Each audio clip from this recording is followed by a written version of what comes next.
What If, Henrik Ibsen, but also Big Little Lies.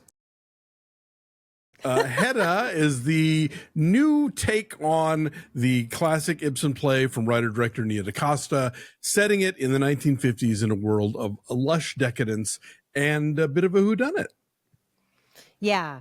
Totally takes this thing you think you know, this classic piece of stage writing and a very showy role for a lot of actresses over the years, and really like remasters it in every way, in a way that's sort of like Bridgerton in terms very of much so.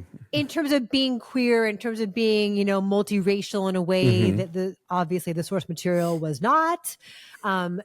So it's thrilling. So come hang out with us. Yeah, this is a movie that has been in theaters for about a week now and is now streaming on Prime. And it's an incredible showcase for Tessa Thompson and all her radiance. What has got into you? Sometimes I can't help myself. Jesus, these people. Tessa Thompson stars in the titular role. She is Hedda. She is just charismatic as hell and totally commanding, and is married to this guy who's kind of milquetoast, but you know, lets her have her way. So that works out pretty well. And as the film is beginning, you know, she is planning this lavish party for all of her friends to come over, and people that he works with too, to try to further his career. It is on this incredible estate. This also kind of has some like Marie Antoinette to me as well. A little bit. In like the anachronistic use of music. Sure.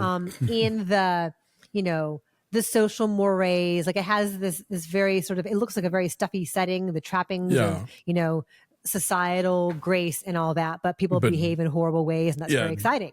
Decadent and hedonistic for sure. Totally. So Hedda has brought together all these people, and then her ex-lover, played by the formidable Nina Hoss, shows up, as does Nina Hoss's current love interest, played by Imogen Poots. And so they're all there for this night of drinking and dancing and secrets and scandals, and something bad's going to happen by dawn. And that's what, if you know, you know. I loved this. It is thrilling from the very first second of this movie, the first shot, the first frame. Nia DaCosta just totally had me in her grip, and she directed this and she adapted the Ibsen play. And just as a showcase for all that Tessa Thompson can do. I mean, she's so incredibly beautiful, and she's lighted in ways that are always so flattering. The clothes are fantastic, and she wears them so well. All the clothes are great. But just the fact that this is essentially a sociopathic character, but you root for her to get away with all of her schemes because she's so ridiculously charismatic and compelling. So it's a big performance. It's a big movie. It's brash in ways that it takes the framework of Hedda Gabler and just departs from it. So I loved it.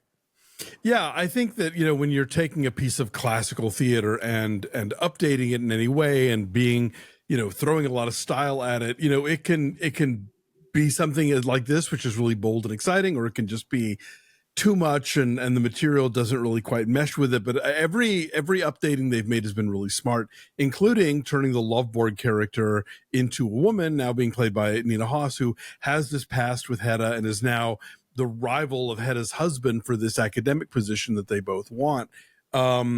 And all of that comes together really well. And the way that this movie treats like the sort of addiction narrative here, where Lovborg is recently, sober, has recently sober. Thank you. That's the word I wanted. Yeah. But is clearly still sort of white knuckling it in the way that Hedda like plays that and, you know, kind of gets things to go in a really bad direction. There's a costume choice for Nina Hoss where at first I was like, what? And then when it pays off, like, oh, okay, I see what you did there, movie. Very clever. The great Kathryn Hunter pops up for like 2 scenes, but delivers some really great exposition about what's really going on with this couple and what their status is in the world. Yeah, I was really, you know, I had read this play in college, I guess, you know, but I didn't have like a strong, you know, affinity for it. But this really, I think, takes it in exciting directions, but is sort of true to the original intent of the author. In a way that's just I love all the style of it. I love the costumes. I love the musical choices, as you said, the anachronistic ones, but even the ones that were period appropriate, but just still kind of exciting and put through. And yeah, Tessa Thompson is just owning all of this. While Nina Haas is obviously terrific and Imogen Poots, but this is absolutely her show all the way. And yeah, it brings you into a character who is designed to repel you in a lot of ways. And I think that's what actresses have always found so fascinating about Hedda Gabler. Like, how do I make this swirl of like bad decisions charismatic and interesting? And Tessa Thompson is absolutely doing all of that. Yeah, and it's not just bad decisions, it's cruel decisions. Yes. Like, she's manipulating everybody around her, seemingly just for sport. Right, just for she can. shits and giggles, because she can, and she's good at it, but only for so long. I want to mention Lindsay Pugh is the costume designer, and the clothes are really interesting because, again, they look like they are of the period, but there's something like a little too revealing, a little too sexy, a little too like structured in an unexpected way. Like it plays with what you think are going to be the choices. Also, the cinematographer is Sean Bobbitt, who is Steve McQueen's cinematographer. Oh, wow. Okay. And shot 12 Years a Slave and Hunger and Shame. And so there's some really cool choices as far as like some of the early morning light in particular, like as the party goes on until dawn, there's he achieves a great big sense bonfire outside. but like a sense of melancholy too, you know, as the morning doesn't create new opportunities. The morning does not mean rebirth. Yeah, the next day, totally. The next, it's like the cold hard light of day. Like, okay, now I gotta deal with all the shitty things I did the night before.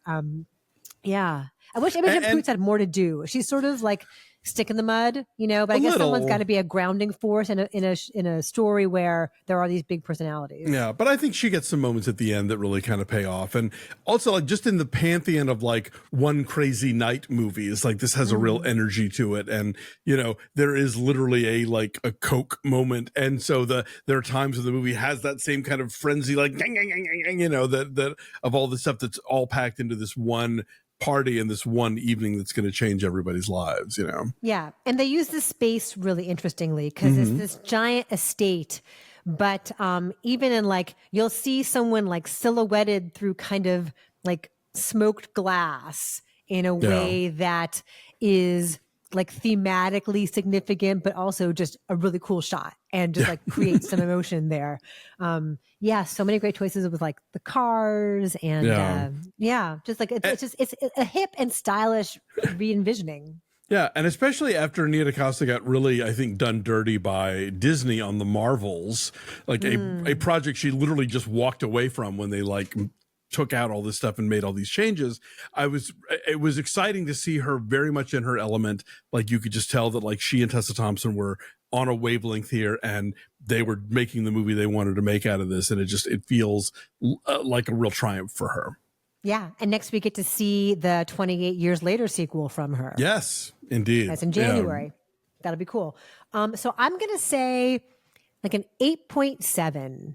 Wow. I liked a lot about this. Yeah, I'm a 7.9. I think it's really terrific, and you know, most people will see it on a small screen, which I did, but I think it as you said, it's shot so beautifully. The craft elements are so exquisite that if you do get a chance to see this on the big screen, you won't be disappointed.